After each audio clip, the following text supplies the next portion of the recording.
I was just 4 months away from marrying the love of my life, until a single text message from her friend unraveled the most painful truth I've ever faced. Posted by you/Contente. Let me start from the beginning here. Yesterday, I met my fiancée at our wedding venue for our 4-month out meeting to finalize details. We drove to the venue separately because she was leaving straight from work. Towards the end of the meeting, she let me know her friend was dropping off her rental car and needed a ride home, and asked if it would be okay. I said yes, thinking nothing of it, as it wasn't that far from our home and I know her friend well. I got home and tried to get in touch with her for the next 3 hours, no answer. At approximately the 1.5 hour mark, I texted her friend and asked if she had made it to her okay. I was very worried. My fiancée ended up coming home and said sorry, it took longer than expected, she hung out with her friend for a bit before leaving. Okay, no biggie, just let me know next time, please. Her friend got back to me a few minutes later and said, sorry, I couldn't make it to the venue, didn't see your fiancé tonight. I asked her why she would say this, and she said she didn't know, she can't control what her friend says, and walked outside. I was seriously sketched out at this point. I have never done this, but I looked at her phone records, yes, I did, and I don't regret it. I saw that when she went outside, she called her friend, the one who had texted me, right after she stepped outside. I also saw an hour-long call with a number I didn't recognize on the way to the venue.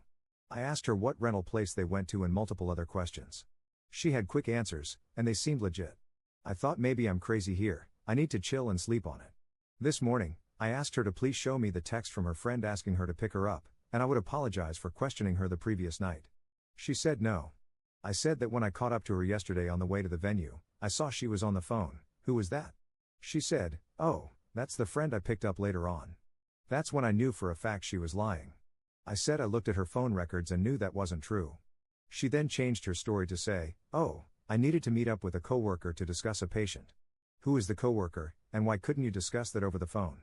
I needed to show him the techniques in person, his name is Michael. Okay, I'm completely sketched out at this point, we never lie to each other.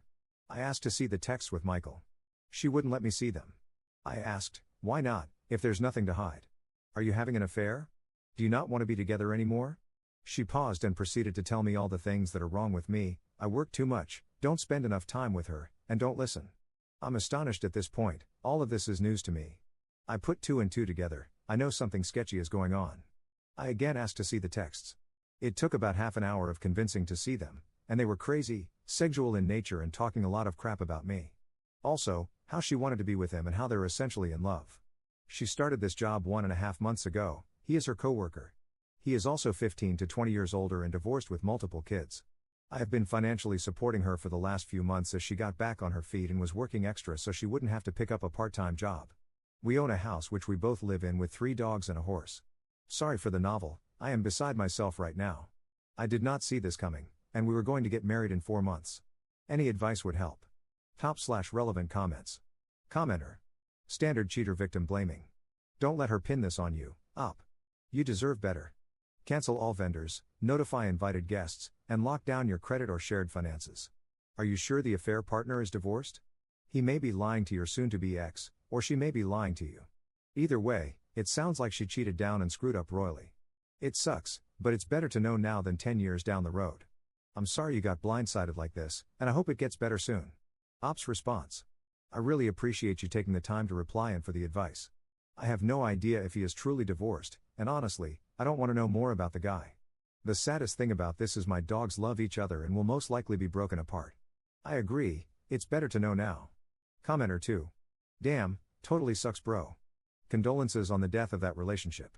But in hindsight, you finding out about this work office affair was a blessing, you dodged a bullet. Imagine if this had happened after the wedding. Cut your losses and never speak to her again, even when the affair partner tires of her, which he most likely will, and she tries to get back with you, don't. Don't be her fallback guy. Move forward with your life. Don't be the dummy that takes her back and ends up back on Reddit talking about, I reconciled and she cheated again. Be better. Good luck. Ops response. 100% agree, my friend, no caving here. Update 2 days later. I was able to sit and have a 3-hour conversation with her tonight. We talked about our relationship and what led to what occurred. It started with her telling me what I did wrong in our relationship, lack of communication, spending too much time working, and being on my phone. I don't disagree with any of these things. My mindset behind working so much was to support the family. I run an e-commerce business on the side and am a one-man customer service center, and deals happen 24 hours a day. I am never not on the clock. I could have certainly been better about setting my phone aside and responding to people the next day. The lack of communication was on both ends, and a prime example of this is the fact that I was unaware she was unhappy with any of this. It was never communicated to me. She said she felt I would have gotten upset if she told me, but never gave me the chance to work on it. I am not a perfect person by any means, and many times I do or say things that are misinterpreted by her as rude. An example of this is a week or two ago I was trying to help her with a budget for her financial problems to try to set up a plan to get her on track. To note, I work in the financial industry and do this for clients all the time. She had mentioned that she owed me maybe $1,000 and she would get that back to me next paycheck. I said something like, "I think it's a little bit more than that, let's go through the transfers I have made to our joint account." It ended up being over $5,000. My purpose for doing this was not to make her feel bad, but to help her realize how much I have been contributing. She took this as me trying to humiliate her. I was just trying to help, and maybe my timing was off. She told me I have been too focused on money lately, but I was only trying to make sure we were going to be okay. We still had quite a bit to pay for the wedding, and my budgeting mentality was on overload trying to make sure we had enough. The fact that she keeps trying to justify what she did by attributing it as a direct correlation to my flaws really bothers me.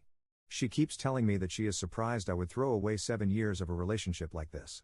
I keep having to remind her that I didn't throw it away, she did, with her actions. She told me that I told too many people too quickly and that we could have resolved all of this between us. She also said that she wouldn't have had to talk to someone else if I was a better listener and communicator. I have finally determined the extent of the affair, which I actually believe based on the text that I read. They began talking 1 to 2 weeks before via text. I don't know if they had met up before outside of work, but this time around he had asked her to the park to play basketball and talk. She met up with him, and they ended up making out. I truly believe it didn't go further than this, yet. But, it would have in the near future, I am sure. She says he is not her boyfriend. She also took off tonight, and I have no idea where she is, assuming with him or a girlfriend. It is an awkward living situation, but I am hoping this resolves in the near term. I do think she wants me to get back with her and try to repair things. I think that the main issue was a lack of communication that manifested over a long time. We got into a routine, lived our boring, simple life, and meanwhile, this problem was never discussed and grew over time. She acted out instead of talking to me and also lied to my face / talked a lot of crap about me behind my back. She can be very sneaky, and I don't think I can fully trust her again. Obviously, getting back together would be the easiest thing to do, but I don't think I would ever be truly happy. Understanding the root cause has helped me feel better. If nothing else, it will allow me to address my personality flaws / communication issues and see things from another perspective. I started hitting the gym today and will keep a routine going. I also plan on picking back up on studying for my CFP designation. I took the week off of work to focus on my mental health. Today I called the wedding venue and officially canceled the date. We were able to get some money back, but lost a bit unless the date can be resold to another couple, unlikely. I also spoke with her parents again to keep them apprised. They live far away and I am sure are worried sick.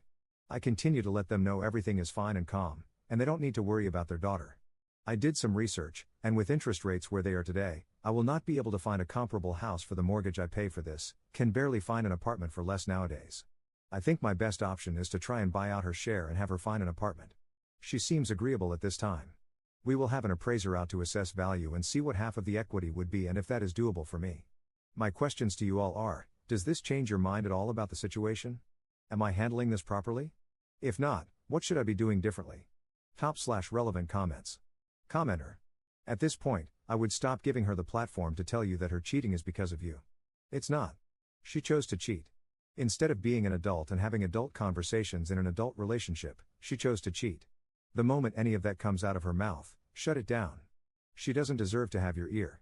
She's hoping that if she says it enough, you'll start to believe it. Shut it down. Conversations are hallmarks of a relationship. You chose to cheat. It's over. Rinse. Recycle. Repeat as necessary. Personally, I'd be done with any conversing. I hope the house thing works out. Ops response. You're right. Trying to keep it somewhat civil, but I'm sure that's her plan. Second update 3 weeks later. It's been nearly a month since this whole situation went down, and I owe you all an update. It has been a very busy, emotional, and eventful month.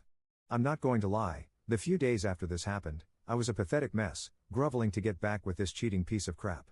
It's embarrassing to admit, but it happened, and it was all part of the process of moving on.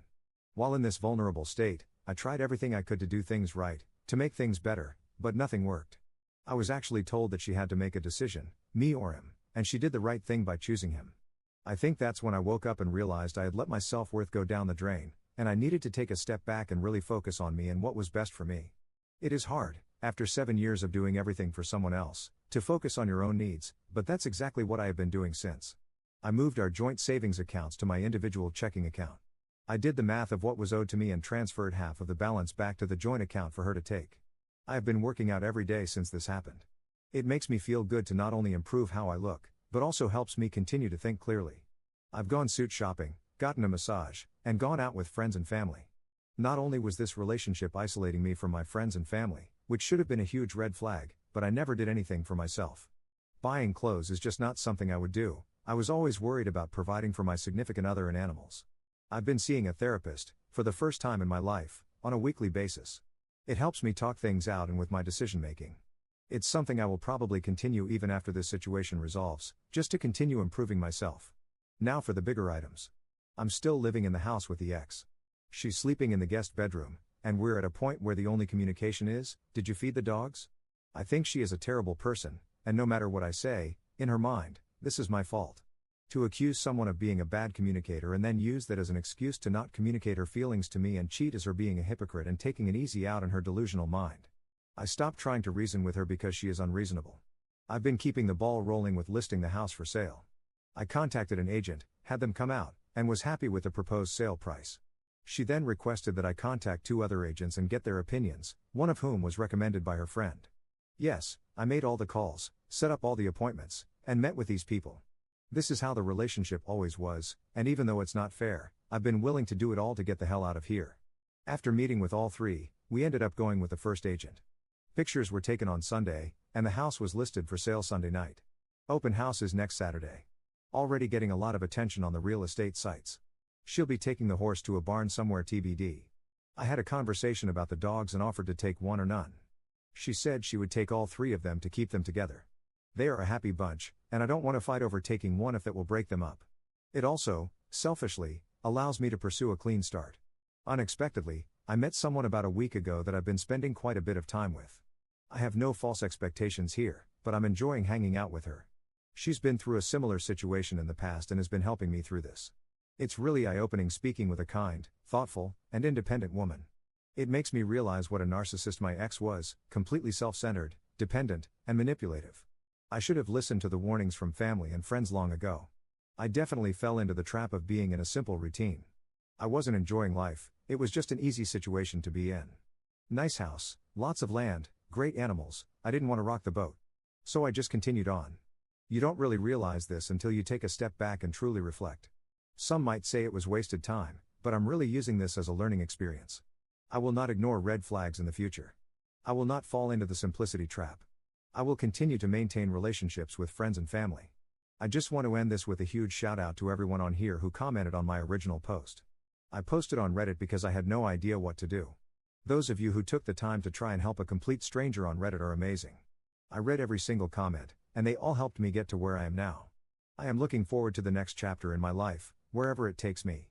Thank you all, truly. Third update 4 months later. Hello all, it's been quite some time since I've posted an update on this situation. It's wild to think that all of this happened more than 4 months ago now. With time, this has gotten so much better, and hopefully, if someone stumbles upon this while going through the same situation, it will help them realize that time heals everything. I shared the house with my ex until mid-May. It was painful being there with her and the dogs, knowing that my life as I knew it had ended.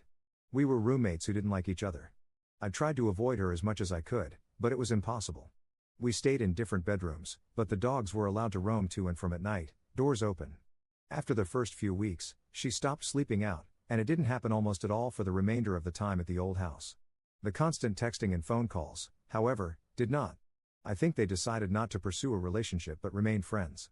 I don't know for sure and didn't care enough to ask. She moved out in mid-May along with 2 of the 3 dogs. Saying goodbye to them was awful. The loss I felt could be compared to a loved one dying. During my last month there, I met up with the ex and 2 dogs at a dog park a couple of times. While they recognized me and were happy to see me, I could tell that they were doing just fine without me, which made me feel better. There was little conversation with the ex other than about how the dogs were adjusting. She moved to a rundown house in a rundown area, to put it nicely. There was a yard for the dogs, but it was not fenced in. The last I heard, she was working on finishing the fence. During this time period, I hit the gym every single day. I also grinded hard at my side hustle. I knew life was going to get expensive and wanted to prepare myself. In the time period from March to June 15th, when I moved out, I had done 6 figures in sales at this side hustle. I also made 0 big purchases. This allowed me to save a significant sum in addition to the proceeds from the sale of my old property. Due to this, I was able to comfortably afford a nice house in a nice area with a decent-sized yard for the dog that stayed with me. Selling the old house was easy, buying the new house was absolutely brutal.